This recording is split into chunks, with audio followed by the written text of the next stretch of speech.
أسألك يا من هو الله الذي الحمد لله رب العالمين والصلاة والسلام على سيد الأنبياء والمرسلين أما بعد فأعوذ بالله من الشيطان الرجيم بسم الله الرحمن الرحيم إن الله لا يغفر أن يشرك به ويغفر ما دون ذلك لمن يشاء صدق الله العظيم اللهم صل على محمد وعلى آل محمد وبارك وسلم رب اشرح لي صدري ويسر لي أمري واحلل عقدة من لساني يفقهوا قولي واجعل لي وزيرا من أهلي آمين يا رب العالمين۔ ناظرین کرام السلام علیکم ورحمۃ اللہ وبرکاتہ۔ طالبات قرآن سیریز میں خوش آمدید کہتے ہیں آپ کو، آپ کے علم ہے کہ الحمدللہ ان نشستوں میں ایک ایک پارے کے مضامین کا ہم جائزہ لینے اور اہم ہدایات کو سیکھنے اور سمجھنے کی کوشش کر رہے ہیں۔ آج انشاءاللہ 5ویں پارے کا مطالعہ آپ کی خدمت میں پیش کیا جائے گا۔ اللہ سبحانہ وتعالی ہمیں ہمارے تعلق کو قرآن حکیم سے مزید مضبوط کرنے کی توفیق عطا فرمائے۔ ہمیشہ کی طرح سب سے پہلے پروگرام کے آغاز میں تعارف آپ کے سامنے رکھنا چاہیں گے۔ تعارف کے حوالے سے پہلی بات جو بیان کی جا چکی ہے، قرآن کریم کے پارہ نمبر 5 کا مطالعہ یہ آج ہمارے پیش نظر ہے۔ مزید برآں سورۃ النساء رکوع نمبر 4 تا 20 یعنی آیات 24 تا 147 کا مطالعہ ہمارے سامنے آئے گا۔ 4 سے 20 رکوع تک کا مطالعہ ہے اور آیات 24 تا 147، گو کہ آیت نمبر 25 یہ آتی ہے سورہ نساء میں 4 پارے کے اختتام پر۔ اس کے تعلق سے ایک دو باتیں ہم آپ کے سامنے رکھ بھی چکے ہیں۔ اس کے بعد چلتے ہیں مقاصد مطالعہ کی طرف۔ لرننگ آبجیکٹیوز کیا ہوتے ہیں؟ وہ ہمیشہ ایک ہی ہوتے ہیں لیکن پارہ ہمیشہ مختلف ہوتا ہے، لیکن پھر بھی آپ کے سامنے دہرائے دیتے ہیں۔ پہلی بات، پارہ نمبر 5 کی آیات کے مضامین کا جائزہ۔ ایک ہم پوری سورت کے مضامین کا جائزہ آپ کے سامنے رکھتے ہیں، مگر جب پورے پارے کا مطالعہ کرتے ہیں تو آیات کے بریک اپ کے ساتھ ان کا تجزیہ اور ان کے مضامین کو آپ کے سامنے پیش کیا جاتا ہے۔ منتخب آیات کا مطالعہ، ہر آیت قرآن حکیم کی قیمتی ہے، مگر دستیاب وقت میں چند منتخب آیات کا مختصر مطالعہ آپ کے سامنے رکھا جاتا ہے۔ ساتھ ہی زیر مطالعہ آیات میں بیان شدہ اہم اوامر و نواہی کا تذکرہ، ڈوز اینڈ ڈونٹس جو ہر پارے میں ہمارے سامنے آتے ہیں، ان کو بھی آپ کے سامنے مرتب کر کے ایک لسٹ کے طور پر پیش کیا جاتا ہے۔ آئیے بات کو آگے بڑھاتے اور باقاعدہ آج کے پروگرام کے آغاز کی طرف چلتے ہیں اور 5ویں پارے کی آیات کا تجزیہ آپ کے سامنے رکھتے ہیں۔ اور ناظرین کرام بہت مختصراً یہ بات آپ کے سامنے رکھی جاتی ہے، وقت مختصر بھی ہے اور مقصد ہوتا ہے کہ آیات کے ان تجزیوں سے اور عنوانات کا ذکر کر کے پارے کے مضامین ہمارے سامنے آ جائیں۔ سورہ نساء کی آیت نمبر 26 سے بات شروع کر رہے ہیں۔ آیات 26 تا 28، احکامات شریعت اللہ کی رحمت کا مظہر۔ اللہ تعالیٰ نے خاندانی زندگی کے لیے رہنمائی عطا فرمائی، محرم اور نامحرم کا ذکر فرمایا، نکاح کے حوالے سے رہنمائی عطا کی گئی، عفت اور پاکیزگی کے لیے ہدایات عطا کی گئی۔ تو یہ سب اللہ کی رحمت کا مظہر ہے کہ ہماری زندگی عمدہ انداز سے بسر ہو سکے۔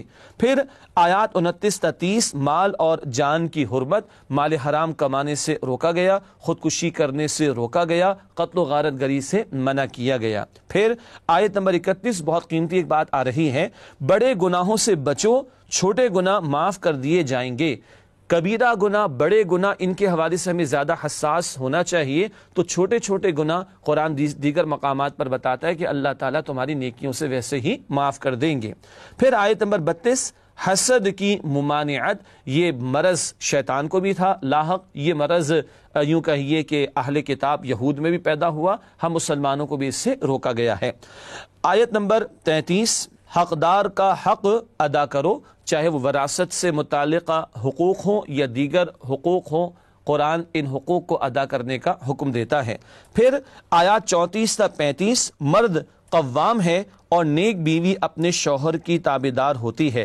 گھروں کو انٹیک رکھنے اور محفوظ رکھنے کے لیے گھر میں مرد کو اتھارٹیٹیو پوزیشن دی ہے، مگر کفالت کی ذمہ داری بھی اس پر ہے، اور نیک بیوی اس کو قرار دیا گیا جو شوہر کی تابعدار اور فرمانبردار ہو۔ پھر آیات 36 تا 40، اسلام کی معاشرتی تعلیمات کا خلاصہ اور حقوق اللہ کا بھی ذکر ہے، حقوق العباد کا بیان بھی اس مقام پر آتا ہے۔ ایک منتخب آیت بعد میں آپ کے سامنے پیش کی جائے گی انشاءاللہ۔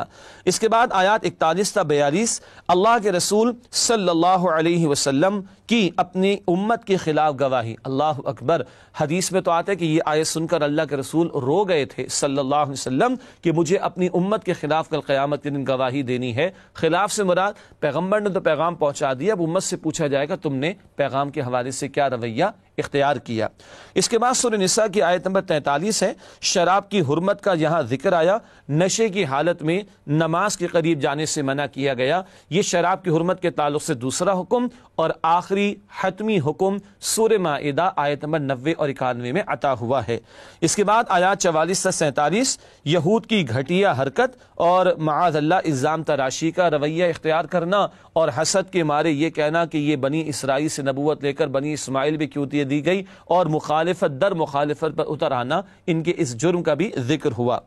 اس کے بعد آیت نمبر 48 جس کی ابتدا میں تلاوت کی گئی، شرک ناقابل معافی جرم ہے، یہ ایسا گھناؤنا جرم کہ اس کی معافی نہیں۔ ہاں ضمناً ایک نکتہ یہ ہے کہ کوئی سچی پکی توبہ کر لے تو اللہ تعالیٰ شرک کو معاف فرما دیں گے، البتہ بغیر توبہ کی گناہ معاف نہیں ہوگا۔ اس آیت پر بعد میں بھی منتخب آیات کے مطالعے کے ذیل میں بات کریں گے۔ اس کے بعد آیات 49 سے 55 یہود کے مزید جرائم کا بیان، اللہ کی کتاب میں تحریف، اللہ کی آیات کو فروغ کر دینا، انبیاء کو معاذ اللہ بعض انبیاء کو انہوں نے شہید تک کر ڈالا، ان جرائم کا ذکر قرآن کرتا ہے۔ اس کے بعد آیت نمبر 56 ایک ہلا دینے والا مقام قرآن حکیم کا، جہنم میں جلی ہوئی کھال کو نئی کھال سے بار بار بدلا جائے گا تاکہ بار بار جلنے کا عذاب جہنمی چکتے رہیں۔ اللہم اجرنا من النار، اے اللہ ہم سب کو آگ کے عذاب سے محفوظ فرما۔ ناظرین کرام، اس کے بعد سورۃ النساء کی آیت نمبر 57 اہل جنت کے لیے دائمی نعمتیں اور گھنے سائے، اللہ تعالیٰ ہم سب کو جنت الفردوس میں جگہ عطا فرمائے، جنت والوں کا ذکر ہوا۔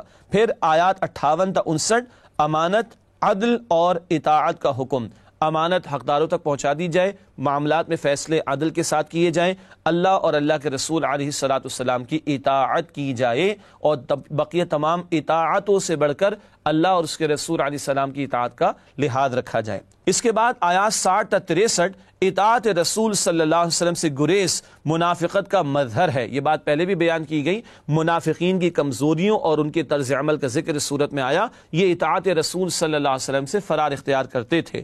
پھر آیات 64 تا 68 اطاعت رسول صلی اللہ علیہ وسلم کی اہمیت، حکم ہوا کہ اللہ کے حکم سے پیغمبر کی اطاعت کرو، بتایا گیا پیغمبر کی اطاعت نہیں کرتے، ان کی بات نہیں مانتے، ان کے فیصلے کو تسلیم نہیں کرتے، تمہارا ایمان ہی نہیں ہے۔ اس کے بعد آیات 69 تا 70 اللہ کے انعام یافتہ بندے، وہ جو صراط الذین انعمت علیہم سورہ فاتحہ میں آتا ہے، یہاں بیان ہوا انبیاء، صدیقین، شہداء اور صالحین، ان پر اللہ کا انعام ہوا۔ پھر آیات 71 تا 76 اللہ کی راہ میں جنگ سے فرار منافقانہ طرز عمل ہے، یہ ایک اور کمزوری منافقین کی، قتال سے جی چراتے، اس کا تذکرہ ہوا۔ آیت نمبر 77 صبر محض کا حکم، یہ بڑا قیمتی مقام ہے قرآن حکیم کا، یہ مدنی صورت ہے سورۃ النساء، مکی دور میں قتال کی اور جنگ کی اور ہاتھ اٹھانے کی اجازت نہیں تھی، اللہ کے پیغمبر علیہ السلام نے حکم دیا تھا اللہ کے حکم سے، اور صبر کرنے کا حکم تھا، ہاتھوں کو باندھے رکھنے کا حکم تھا، بڑی حکمت تھی تاکہ ایک جماعت ابھی تیار کی جا رہی ہے تو کوئی پری میچور ایکشن نہ لیا جائے، یہ آیت نمبر 77 میں گفتگو آئی ہے۔ پھر آیات 78 تا 79 موت کا وقت طے شدہ ہے، موت اپنے موقع پر اور وقت پر آ کر رہے گی، تم بڑے مضبوط قلعوں میں بھی کیوں نہ بند ہو جاؤ، محفوظ نہیں ہو سکتے موت سے۔ پھر آیات 80 تا 81 رسول اللہ صلی اللہ علیہ وسلم کی اطاعت ہی اللہ کی اطاعت ہے، اللہ کی اطاعت کب ہوگی؟ جب پیغمبر کی اطاعت کرو گے، اطاعت رسول پر زور ہے۔ اس کے بعد آیت نمبر 82 منافقت کا علاج تدبر قرآن میں ہے، قرآن سے ایمان حقیقی ملتا ہے، اور نفاق حقیقی ایمان جو دل میں ہوتا ہے اس کی ضد ہے، تو قرآن پر غور و فکر کر کے ایمان کے حصول کی دعوت دی گئی ہے۔ آیات 83 تا 84 بغیر تحقیق کے خبر آگے نہ بڑھاؤ، جنگی حالات میں خاص طور پر اس کی اہمیت زیادہ ہوا کرتی ہے، خبر کی تحقیق کرو اور متعلقہ ذمہ دار لوگوں تک اہم خبروں کو پہنچاؤ تاکہ وہ صحیح فیصلہ کر سکیں۔ پھر آیات 85 تا 87 اچھی دعوت صدقہ جاریہ اور بری دعوت گناہ جاریہ ہے، سفارش کرنا، دعوت دینا اور کسی کو رہنمائی کرنا، اگر اچھے معاملے کے لیے ہو تو اجر ہے صدقہ جاریہ، اور برے معاملے کے لیے تو پھر وہ گناہ جاریہ بنتا ہے۔ اس کے بعد آیات 88 تا 91 منافقین کا ہجرت سے گریز، یہ ایک اور ان کی کمزوری کی ہجرت فی سبیل اللہ سے، اللہ کی راہ میں ہجرت سے فرار اختیار کرتے، اس کا ذکر قرآن نے کیا۔ پھر آیت نمبر 92 قتل خطا کا کفارہ، بائی ایکسیڈنٹ غلطی سے کوئی قتل ہو گیا تو اس کے بارے میں تعلیم آیت نمبر 92 میں عطا ہوئی۔ البتہ آیت نمبر 93 قتل ناحق کا وبال، جان بوجھ کر ایک مسلمان کو قتل کیا تو مدت و جہنم، اللہ کی لعنت، اللہ کا غضب، ذلت والا عذاب ہوگا۔ یہ آیت نمبر 93 میں بیان ہوا سورہ نساء کی۔ پھر آیت نمبر 94، محض زبان سے اقرار انسان کو مسلمان بنا دیتا ہے، کسی کے دل میں ہم جھانک نہیں سکتے، ظاہر کے اقرار پر اگر کوئی اسلام قبول کرتا ہے تو ہمیں اسے مسلمان ماننا ہوگا۔ یہ آیت نمبر 94 میں بات آئی۔ پھر آیات 95 تا 96، اللہ کی راہ میں نکلنے کی فضیلت، اجر و ثواب بھی ہے اور درجات کی بلندی کا اعلان بھی۔ پھر آیات 97 تا 100، اللہ کی راہ میں ہجرت کی اہمیت اور فضیلت، پھر اجر و ثواب کا بیان، جنت کے وعدے، درجات کی بلندی کا وعدہ ہے۔ آیت نمبر 101، قصر نماز کا حکم، نماز سفر میں جب ہم ہوتے تو قصر کی جاتی ہے، سنت رسول صلی اللہ علیہ وسلم، اس قصر نماز کا ذکر آیت نمبر 101 میں۔ پھر آیت نمبر 102، صلاۃ الخوف کا حکم، حالت خوف ہو تو نماز جیسے بھی بن پڑے ادا کی جا سکتی ہے، اس کی ایک باجماعت ادائیگی کی شکل بھی اس مقام پر بیان ہوئی، سورہ نساء کی آیت نمبر 102، صلاۃ الخوف۔ پھر آیت نمبر 103، نماز پابندی وقت کے ساتھ فرض ہے، اس پر ہم بعد میں بھی بات کریں گے، مقررہ 5 اوقات میں نماز کی فرضیت اللہ تعالیٰ نے ہم پر عائد کی ہے۔ اس کے بعد آیت نمبر 104، مسلمان اور کافر کے عمل کا فرق۔ کیا مطلب؟ مسلمان عمل کرتا ہے اللہ کے لیے اور کافر اپنے پیٹ کے لیے کرتا ہے، دنیا کے لیے کرتا ہے، طاغوت کے لیے کرتا ہے، باغیوں کا ساتھ دیا کرتا ہے۔ پھر آیات 105 تا 112، خیانت کرنے والے کی حمایت مت کرو خواہ وہ مسلمان ہی کیوں نہ ہو۔ ایک منافق کا مشہور واقعہ، جس نے غلط بیانی کی، اس کے ساتھیوں نے غلط بیانی کی اور جرم کیا، منافق نے وبال ڈالا گیا ایک یہود پر۔ اس تناظر میں اس منافق جو کہ کلمہ پڑھنے والا مسلمان تھا، اس کی بیجا حمایت کرنے والوں کی سرزنش کی گئی ہے۔ پھر آیت نمبر 113، نبی کریم صلی اللہ علیہ وسلم پر اللہ کا فضل، بہت بڑا فضل، بہت بڑا فضل، بلکہ سب سے بڑا فضل آپ صلی اللہ علیہ وسلم پر اللہ کی طرف سے ہوا۔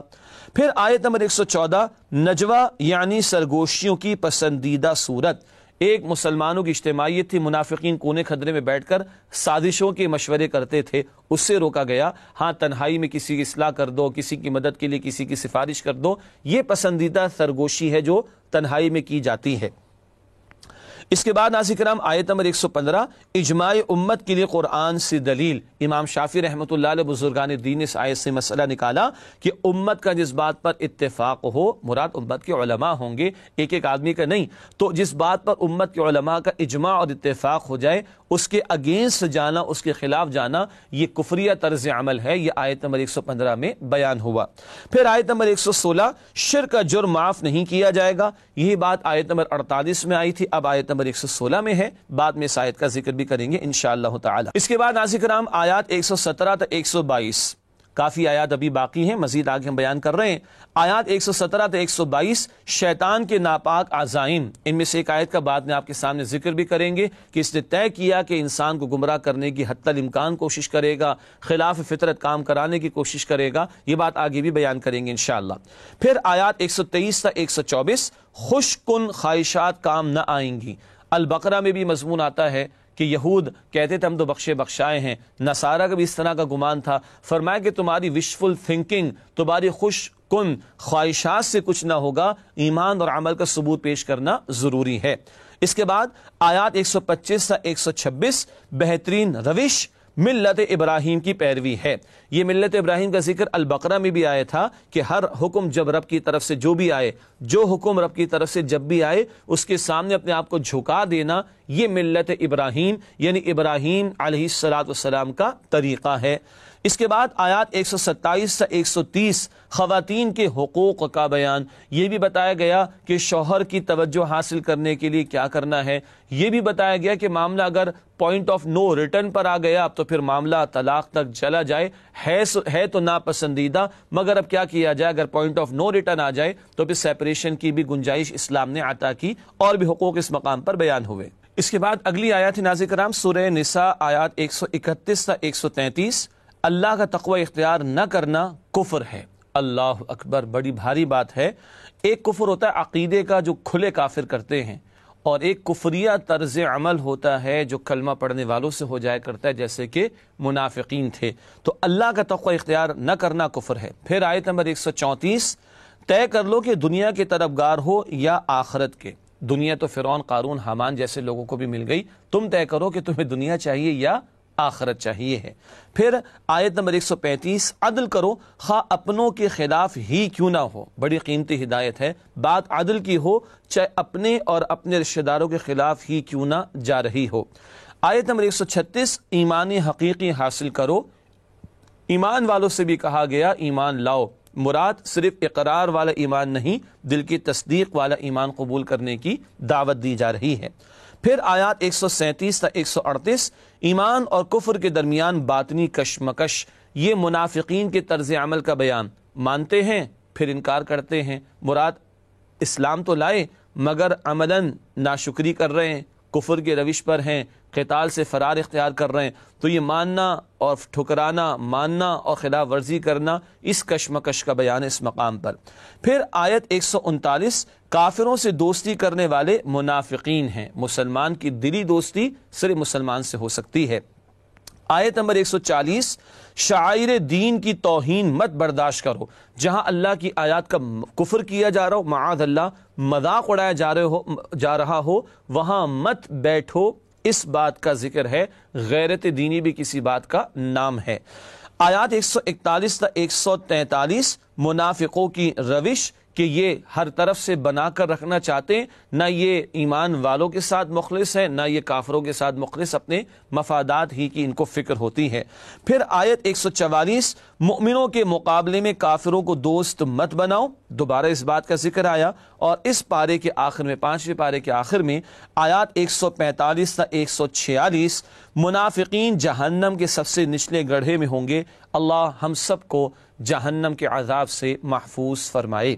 ناظرین کرام، الحمدللہ آیات کے اعتبار سے تجزیہ اور مضامین کا ایک جائزہ اور ایک اوور ویو 5ویں پارے کے حوالے سے آپ کے سامنے رکھا گیا۔ اب بات کو آگے بڑھاتے اور منتخب آیات کا مطالعہ آپ کے سامنے پیش کرتے ہیں، وہ منتخب آیات جو 5ویں پارے میں سورہ نساء کی وارد ہوئی ہیں۔ سب سے پہلے آیت نمبر 29، باطل تجارت اور قتل کی ممانعت۔ ارشاد ہوا، یا ایھا الذین آمنوا لا تأکلوا اموالکم بینکم بالباطل الا ان تکون تجارۃ عن تراض منکم ولا تقتلوا انفسکم ان اللہ کان بکم رحیما۔ ترجمہ، مومنوں ایک دوسرے کا مال ناحق نہ کھاؤ، ہاں اگر آپس کی رضامندی سے تجارت کا لین دین ہو اور اس سے مالی فائدہ حاصل ہو جائے تو وہ جائز ہے، اور اپنے آپ کو ہلاکت میں نہ ڈالو، کچھ شک نہیں کہ اللہ تم پر مہربان ہے۔ دو باتیں آئیں، مال باطل سے روکا گیا۔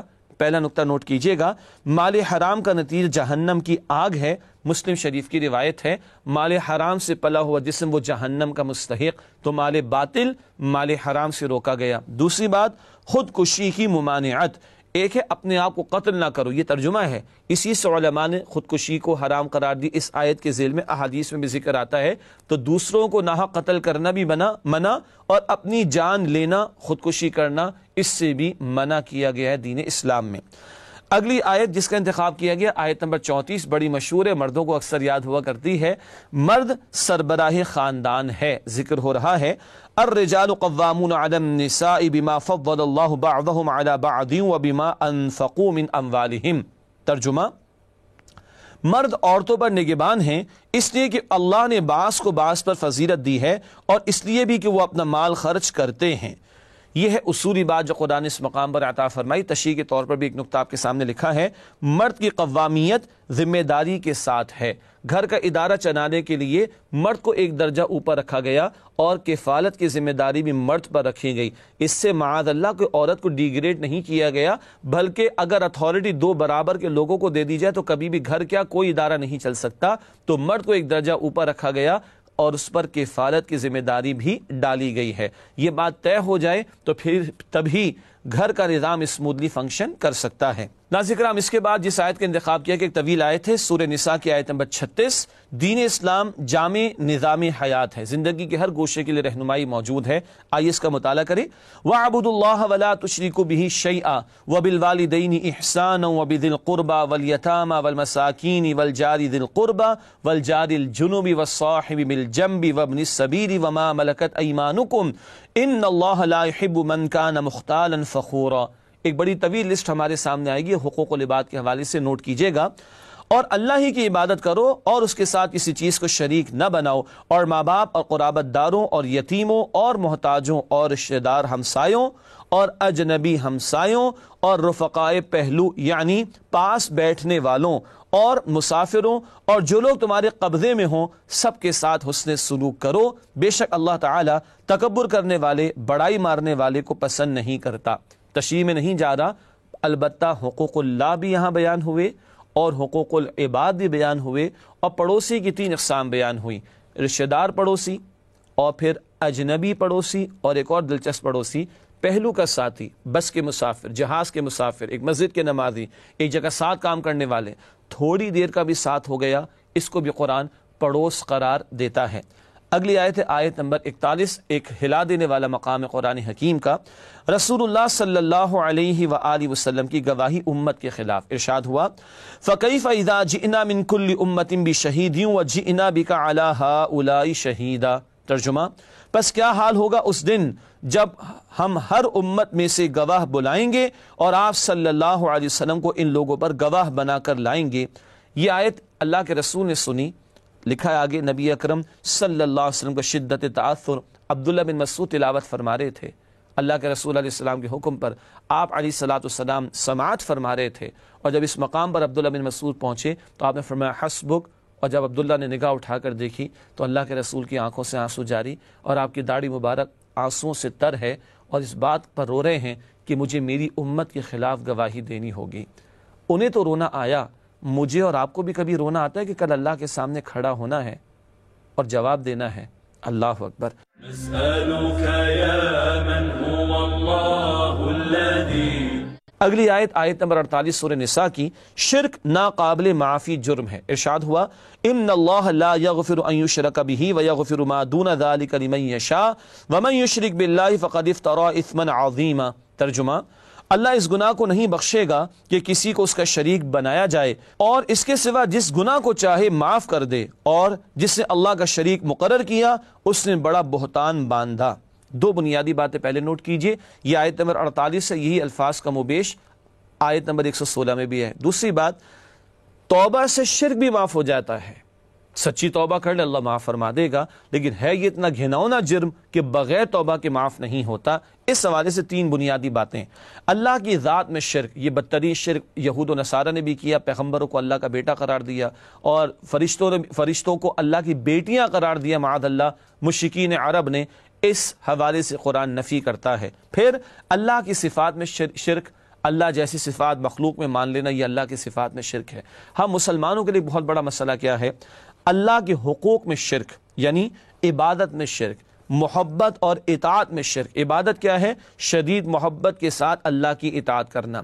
اب کسی کی محبت اللہ کی محبت کے برابر ہو رہی، یا کسی کی اطاعت اللہ کی اطاعت کے برابر ہو رہی، کسی کا قانون اللہ کے قانون کے برابر ہو رہا ہے، تو یہ وہ شرک ہے جو ہمیں توجہ کرنی چاہیے، جو براہیمی نظر پیدا مگر مشکل سے ہوتی ہے، ہوس چھپ چھپ کے سینوں میں بنا لیتی ہے تصویر ہے۔ ایک آیت اور آپ کے سامنے رکھتے ناظرین کرام وقفے سے پہلے، اگلی آیت ہے سورہ نساء آیت نمبر 58، امانت اور عدل کا حکم، ارشاد ہوا ان اللہ یأمرکم ان تؤدوا الامانات الی اہلھا واذا حکمتم بین الناس ان تحکموا بالعدل ان اللہ نعم ما یعظکم بہ ان اللہ کان سمیعا بصیرا۔ ترجمہ، اللہ تمہیں حکم دیتا ہے کہ امانتیں ان کے اہل لوگوں کے سپرد کیا کرو، اور جب لوگوں میں فیصلہ کرو تو عدل کے ساتھ فیصلہ کیا کرو، اللہ تمہیں بہت خوب نصیحت کرتا ہے، بے شک اللہ سننے والا دیکھنے والا ہے۔ یہ آیت نمبر 58 کا ترجمہ ہے۔ اس کے والے سے پہلی بات، امانت کا وسیع تصور، ہم ووٹ دیتے ہیں یہ بھی ایک امانت ہے، ہم کسی کو جاب پر رکھتے ہیں یہ بھی امانت ہے، ہم کسی کے حوالے اسائنمنٹ کرتے ہیں یہ بھی امانت ہے، ہم کہیں جاب کرتے ہیں اور ہمیں کچھ رسپانسبلٹی یا اختیارات یا وسائل دیے گئے، یہ سب ہمارے پاس امانت ہے۔ امانت صرف روپے پیسے میں نہیں ہوا کرتی، یہ منصب میں بھی ہے، یہ ووٹ میں بھی ہے، یہ رائے میں بھی ہے، یہ مشورے میں بھی ہے۔ امانت کا وسیع تصور، اور حدیث میں ہے لا ایمان لمن لا امانت لہ، اس کا کوئی ایمان نہیں جس میں امانت کی پاسداری نہیں۔ دوسری ہدایت جو آئی اس کے تعلق سے لکھا ہے عدل تمام معاملات میں درکار ہے، یہ گھر میں بچوں کے درمیان بھی درکار ہے، اور ہاں اگر ایک سے زائد کسی کی بیویاں ہوں وہاں بھی درکار ہے، یہ آفس میں بھی درکار ہے، بات صحیح کی جائے اور بات صحیح پیش کی جائے، یہ عدالت میں بھی درکار ہے، یہ جج کی کرسی پر بھی درکار ہے، یہ حکمرانوں کی سطح پر بھی درکار ہے۔ وسیع تر اصطلاح میں عدل اور وسیع تر معنی میں عدل کا لفظ استعمال ہوتا ہے۔ اللہ ہمیں تمام معاملات میں امانت کی اور عدل کی پاسداری کی توفیق عطا فرمائے۔ ناظرین کرام، وقت ہوا چاہتا ہے ایک وقفے کا، آپ سے ملاقات کرتے ہیں اس وقفے کے بعد، اور مزید منتخب آیات کا مطالعہ انشاءاللہ آپ کی خدمت میں پیش کریں گے۔ السلام علیکم ورحمۃ اللہ وبرکاتہ۔ نسألك يا من هو الله الذي اگلی آیت نمبر 48 سورہ نساء کی، شرک ناقابل معافی جرم ہے۔ ارشاد ہوا ان اللہ لا یغفر ان یشرک بہ ویغفر ما دون ذلک لمن یشاء ومن یشرک باللہ فقد افترى اثما عظیما۔ ترجمہ، اللہ اس گناہ کو نہیں بخشے گا کہ کسی کو اس کا شریک بنایا جائے، اور اس کے سوا جس گناہ کو چاہے معاف کر دے، اور جس نے اللہ کا شریک مقرر کیا اس نے بڑا بہتان باندھا۔ دو بنیادی باتیں پہلے نوٹ کیجئے، یہ آیت نمبر 48 سے یہی الفاظ کم و بیش آیت نمبر 116 میں بھی ہے۔ دوسری بات، توبہ سے شرک بھی معاف ہو جاتا ہے، سچی توبہ کر لے اللہ معاف فرما دے گا، لیکن ہے یہ اتنا گھناؤنا جرم کہ بغیر توبہ کے معاف نہیں ہوتا۔ اس حوالے سے تین بنیادی باتیں، اللہ کی ذات میں شرک، یہ بدترین شرک یہود و نصارہ نے بھی کیا، پیغمبروں کو اللہ کا بیٹا قرار دیا، اور فرشتوں کو اللہ کی بیٹیاں قرار دیا معاذ اللہ، مشرکین عرب نے۔ اس حوالے سے قرآن نفی کرتا ہے۔ پھر اللہ کی صفات میں شرک، اللہ جیسی صفات مخلوق میں مان لینا، یہ اللہ کی صفات میں شرک ہے۔ ہم مسلمانوں کے لیے بہت بڑا مسئلہ کیا ہے؟ اللہ کے حقوق میں شرک، یعنی عبادت میں شرک، محبت اور اطاعت میں شرک۔ عبادت کیا ہے؟ شدید محبت کے ساتھ اللہ کی اطاعت کرنا۔ اب کسی کی محبت اللہ کی محبت کے برابر ہو رہی، یا کسی کی اطاعت اللہ کی اطاعت کے برابر ہو رہی، کسی کا قانون اللہ کے قانون کے برابر ہو رہا ہے، تو یہ وہ شرک ہے جو ہمیں توجہ کرنی چاہیے، جو براہیمی نظر پیدا مگر مشکل سے ہوتی ہے، ہوس چھپ چھپ کے سینوں میں بنا لیتی ہے تصویر ہے۔ ایک آیت اور آپ کے سامنے رکھتے ہیں ناظرین کرام وقفے سے پہلے۔ اگلی آیت ہے سورہ نساء آیت نمبر 58، امانت اور عدل کا حکم۔ ارشاد ہوا ان اللہ یأمرکم ان تؤدوا الامانات الی اہلھا واذا حکمتم بین الناس ان تحکموا بالعدل ان اللہ نعم ما یعظکم بہ ان اللہ کان سمیعا بصیرا۔ ترجمہ، اللہ تمہیں حکم دیتا ہے کہ امانتیں ان کے اہل لوگوں کے سپرد کیا کرو، اور جب لوگوں میں فیصلہ کرو تو عدل کے ساتھ فیصلہ کیا کرو، اللہ تمہیں بہت خوب نصیحت کرتا ہے، بے شک اللہ سننے والا دیکھنے والا ہے۔ یہ آیت نمبر 58 کا ترجمہ ہے۔ اس کے والے سے پہلی بات، امانت کا وسیع تصور۔ ہم ووٹ دیتے یہ بھی ایک امانت ہے، ہم کسی کو جاب پر رکھتے ہیں یہ بھی امانت ہے، ہم کسی کے حوالے اسائنمنٹ کرتے ہیں یہ بھی امانت ہے، ہم کہیں جاب کرتے ہیں اور ہمیں کچھ رسپانسبلٹی یا اختیارات یا وسائل دیے گئے، یہ سب ہمارے پاس امانت ہے۔ امانت صرف روپے پیسے میں نہیں ہوا کرتی، یہ منصب میں بھی ہے، یہ ووٹ میں بھی ہے، یہ رائے میں بھی ہے، یہ مشورے میں بھی ہے۔ امانت کا وسیع تصور، اور حدیث میں ہے لا ایمان لمن لا امانت لہ، اس کا کوئی ایمان نہیں جس میں امانت کی پاسداری نہیں۔ دوسری ہدایت جو آئی اس کے تعلق سے لکھا ہے عدل تمام معاملات میں درکار ہے، یہ گھر میں بچوں کے درمیان بھی درکار ہے، اور ہاں اگر ایک سے زائد کسی کی بیویاں ہوں وہاں بھی درکار ہے، یہ آفس میں بھی درکار ہے، بات صحیح کی جائے اور بات صحیح پیش کی جائے، یہ عدالت میں بھی درکار ہے، یہ جج کی کرسی پر بھی درکار ہے، یہ حکمرانوں کی سطح پر بھی درکار ہے۔ وسیع تر اصطلاح میں عدل اور وسیع تر معنی میں عدل کا لفظ استعمال ہوتا ہے۔ اللہ ہمیں تمام معاملات میں امانت کی اور عدل کی پاسداری کی توفیق عطا فرمائے۔ ناظرین کرام، وقت ہوا چاہتا ہے ایک وقفے کا، آپ سے ملاقات کرتے ہیں اس وقفے کے بعد، اور مزید منتخب آیات کا مطالعہ انشاءاللہ آپ کی خدمت میں پیش کریں گے۔ السلام علیکم ورحمۃ اللہ وبرکاتہ۔ نسألك يا من هو الله الذي وبرکاتہ۔ ناظرین کرام، پروگرام میں آپ کو خوش آمدید کہتے ہیں۔ آج ہم 5ویں پارے کے مضامین کا مطالعہ کر رہے ہیں، اور اس وقت مطالعہ جاری ہے منتخب آیات کے حوالے سے۔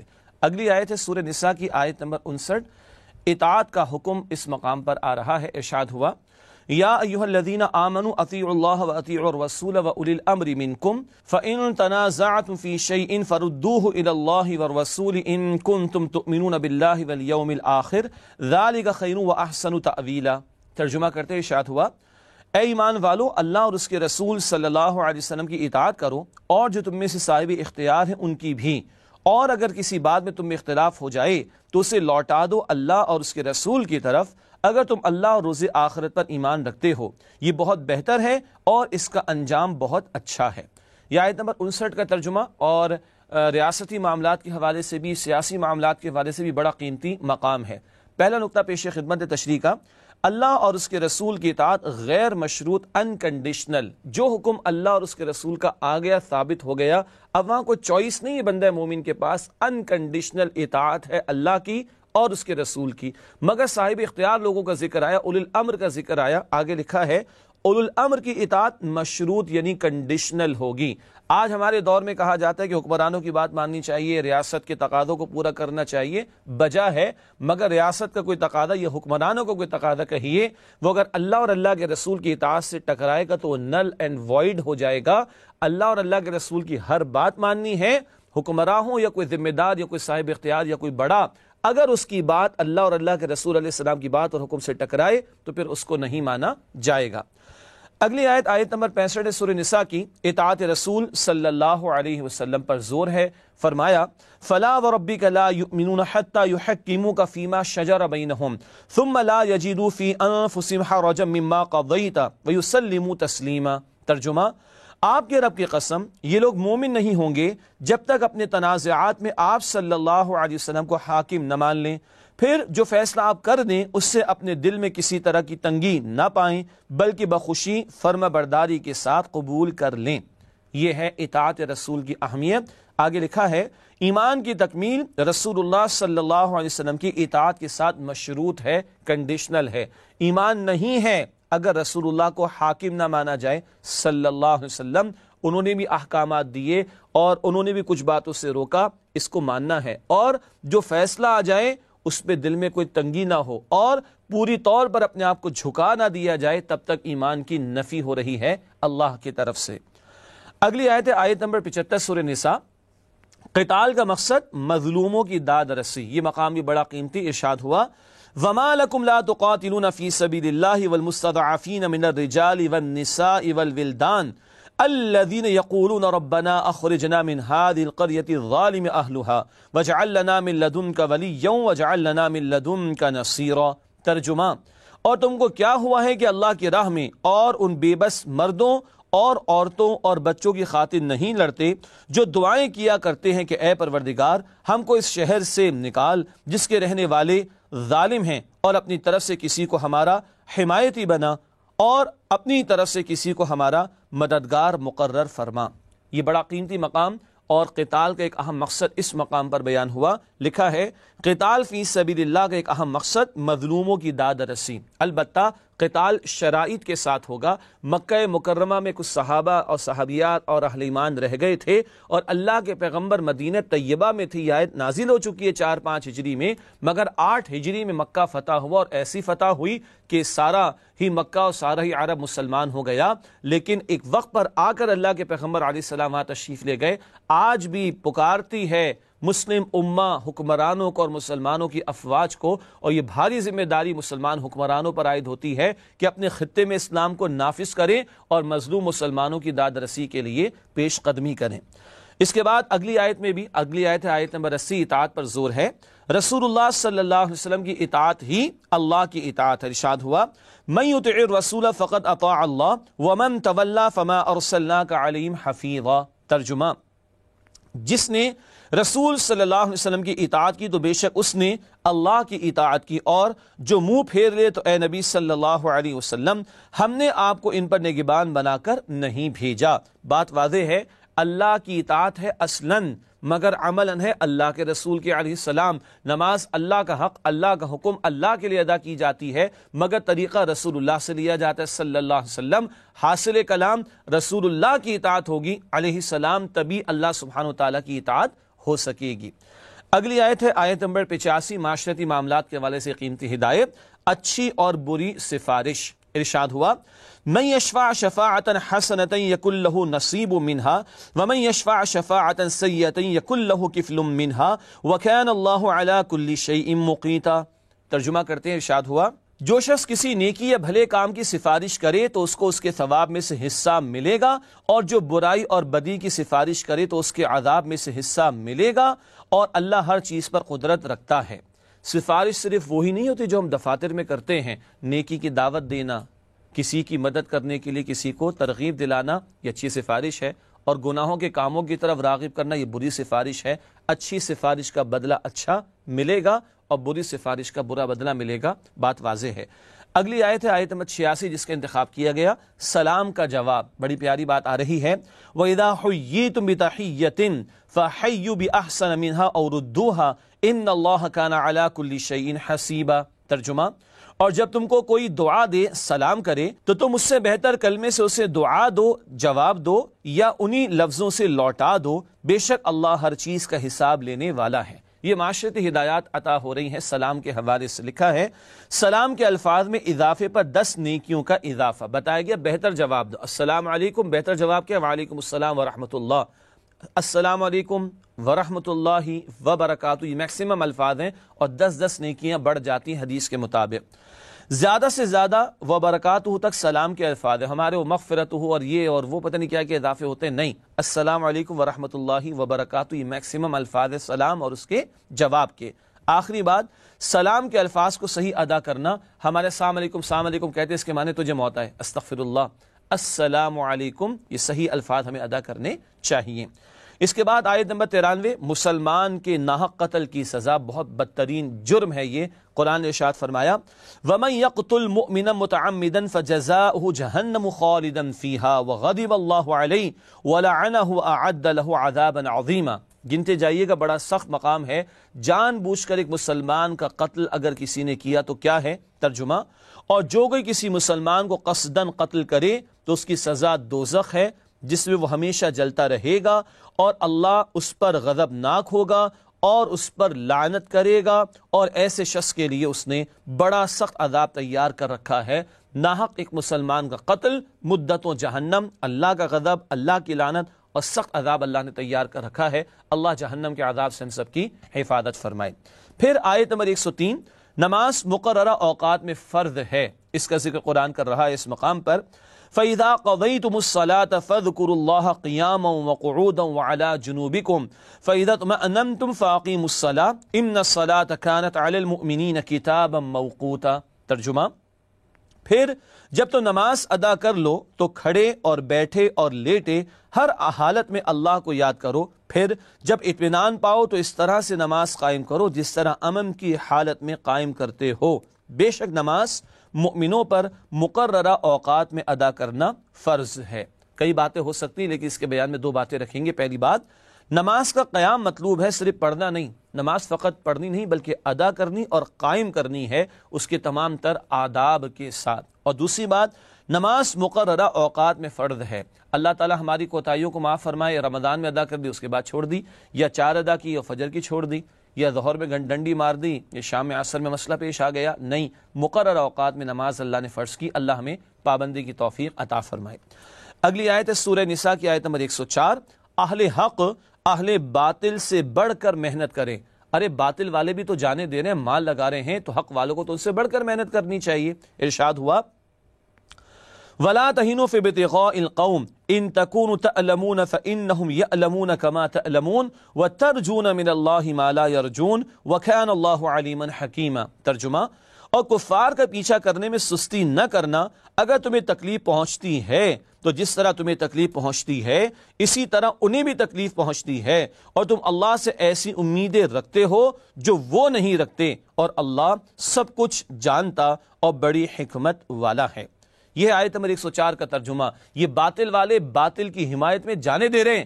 مسلمانوں، تم تو حق والے ہو، تمہیں ان سے بڑھ کر محنت کرنی چاہیے۔ یہ دنیا پرست ہیں اور تم اللہ اور آخرت کے طلبگار ہو تو تمہیں تو اور بڑھ چڑھ کر اللہ کے دین کے لیے اور حق کے لیے قربانیاں پیش کرنی چاہیے۔ ناظرین کرام، پروگرام کے آخر میں ہمیشہ کی طرح حدیث مبارک پیش خدمت ہے۔ فرمان نبوی صلی اللہ علیہ وآلہ وسلم، 2 افراد پر رشک کرنا جائز ہے۔ ایک وہ جسے اللہ نے قرآن کے علم سے نوازا ہو اور وہ دن رات اس کے سیکھنے سکھانے میں مشغول ہو، اور دوسرا وہ جسے اللہ نے مال سے نوازا ہو اور وہ دن رات اسے اللہ کی راہ میں خرچ کرتا ہو۔ صحیح بخاری کی روایت ہے۔ اللہ ہمیں قرآن سے ہمارے تعلق کو مزید مضبوط کرنے کی توفیق عطا فرمائیے۔ آپ وزٹ کیجئے ہماری ویب سائٹ e.quranacademy.com۔ اگلے پروگرام تک کے لیے اجازت چاہیں گے۔ وآخر دعوانا ان الحمدللہ رب العالمین، والسلام علیکم ورحمۃ اللہ وبرکاتہ۔ نسألك يا من هو الله الذي